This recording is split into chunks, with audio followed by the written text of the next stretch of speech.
ঈদুল আজহায় পশু কোরবানি করতে গিয়ে হাত পা কাটা এবং সড়ক দুর্ঘটনায় গুরুতর আহতরা চিকিৎসা নিতে ভিড় করছেন ঢাকা মেডিকেলে।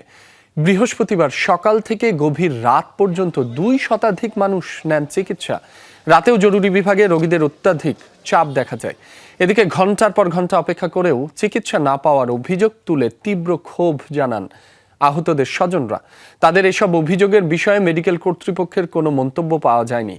তবে জরুরি বিভাগের চিকিৎসকরা জানান বেশ কিছু রোগীর হাতের রগ কাটা পড়েছে। এছাড়া সড়ক দুর্ঘটনায় আহতদের সংখ্যা বৃদ্ধি পাওয়ায় চিকিৎসা দিতে তাদের হিমশিম খেতে হচ্ছে।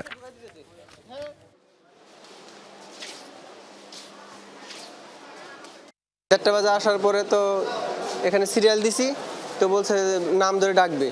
তো এখন রাত বাজে 1:30, এখন তো আমাদেরকে সিরিয়াল ডাকা হয় নাই। কিছু কিছু লোক ওই যে ক্ষমতার জোরে জায়গা, কিছু কিছু লোক মানে সিরিয়াল ছাড়াই জায়গা। এই যে লোকগুলো অনেকক্ষণ যাবত দাঁড়ায় আছে, কেন দাঁড়া থাকবে ভাই? এটা হইতে পারে?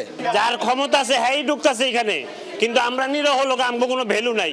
স্লিপ দিয়ে রাখছি, স্লিপ কয় আবলা সিরিয়াল হইলে ডাকুম, নামের কোনো ডাকার কোনো নামই নাই। রক্কাটা রোগী আছে, ওগুলো কাজ শেষ করতেছে।